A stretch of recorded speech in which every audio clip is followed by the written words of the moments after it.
आखिर क्या कुछ रहा होगा?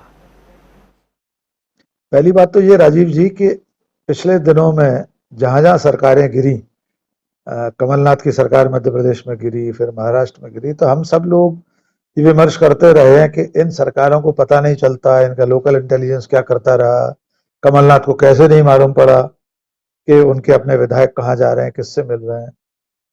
और देवेंद्र फडणवीस की धर्मपत्नी ने फिल्मी कहानियां सुनाई कि वे भेष बदलकर देवेंद्र जी रात को निकलते थे, और इस तरह सरकार गिरी। आज कोई ये नहीं पूछ रहा कि सारी इंटेलिजेंस एजेंसियां, नरेंद्र मोदी, अमित शाह जैसे महामानव, अजीत डोभाल साहब, ये सब लोग नहीं पता कर पाए कि नीतीश कुमार उनकी पार्टी को सत्ता से बाहर करने वाले हैं। आज कोई नहीं पूछ रहा है इनकी सारी राजनीतिक कौशल पर की वाट लगाकर रख दी नीतीश कुमार ने, अगर थोड़ा सा मुंबईया शब्दों का इस्तेमाल करें तो। ये कितनी बड़ी असफलता है। हम कांग्रेस को कोसते रहे हैं कि जहां जहां उनकी सरकारें गिरी, या राजस्थान में भी कोशिश हुई, नाकाम हो गई। उद्धव ठाकरे को पता नहीं चला, उस रात मुंबई से ही निकलकर चले गए विधायक लोग गुजरात तक। तो आज भारतीय जनता पार्टी जो केंद्रीय सत्ता में है, सारी गुप्तचर एजेंसियां उनके हाथ में है, उन्हें नहीं पता चला कि नीतीश कुमार इतनी बड़ी योजना बना रहे हैं कि आपको सरकार से ही बाहर कर देंगे। तो ये बड़ी असफलता उनकी है।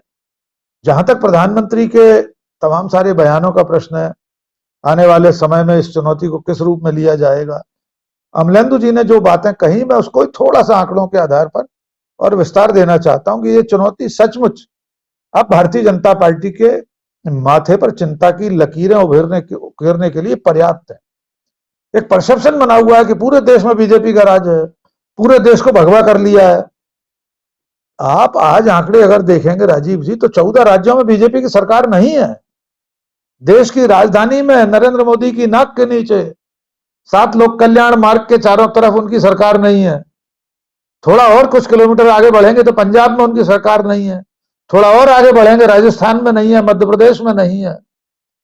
आखिर ये हिंदी हार्टलैंड जो भारतीय जनता पार्टी और संघ की कार्यशाला है, जो ऐसा माना जाता है कि जो हिंदुत्व का जो बुखार है वो यहीं ज्यादा चढ़ता है, अगर यहां उसका धीरे धीरे प्रभाव कम हो रहा है, उनकी जमीन दरक रही है, तो मैं अमलेंदु जी की बात से सहमत हूं कि इसका प्रभाव 2024 के लोकसभा चुनाव में सचमुच में पड़ेगा। क्योंकि सर्वोत्तम अंक प्राप्त कर चुके हैं। मध्य प्रदेश में सिर्फ 1 सीट जीती कांग्रेस, तो उससे ज्यादा और कहां गिरेगी। अगर एक भी सीट का नुकसान होता है तो बीजेपी का नुकसान है। उत्तर प्रदेश में अगर एक भी सीट का नुकसान होता है लोकसभा की, तो वो बीजेपी का, एनडीए का नुकसान है, नरेंद्र मोदी का नुकसान है। और इस सब में पलीता लगाने का काम बिहार ने कर दिया है, जो ज्यादा बड़ी संख्या में सीटों वाले राज्य हैं। उत्तर प्रदेश को छोड़कर महाराष्ट्र में भी सरकार भले बदल रही हो, गिरा ली हो, वहां भारतीय जनता पार्टी कंफर्टेबल नहीं है, सुविधाजनक स्थिति में नहीं है। और अब बिहार में भी मुश्किलात उनके सामने आएंगी। तो मुझे ऐसा लगता है कि बिहार का यह घटनाक्रम, एक तो वो ऑपरेशन लोटस पर रोक लगाने का काम करेगा। फिर भी आप बहुत मुतमईन मत रहिए, निश्चिंत मत रहिए। मोदी शाह की राजनीति किसी भी नाकामी के बाद जिस तरह की बदला लेने की राजनीति है, मुझे नहीं लगता कि वे बहुत आसानी से ऑपरेशन लोटस को बंद कर देंगे, उसको विराम लगा देंगे, या ईडी के जो काफिले हैं वो अब जाना बंद हो जाएंगे गैर भाजपा राज्यों में। मुझे विश्वास नहीं है, वे किसी भी हद तक जा सकते हैं। तो फिर लेकिन फिलहाल उनका मनोबल जरूर टूटा है।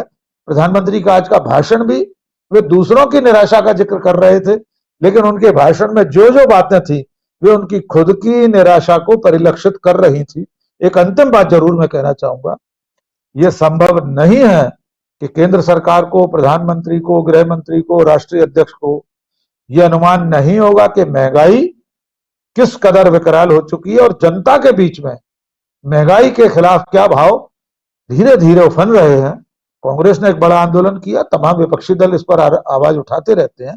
तो कहीं ना कहीं ये खतरा भी उनके कानों तक पहुंच रहा होगा, और ऐसे में एक राज्य में सरकार से बाहर हो जाना बीजेपी के लिए एक बड़ा सबक है, खतरे की घंटी। जी राजीव जी, बहुत बड़ा सबक है, खतरे की घंटी है, और उसी पर चर्चा।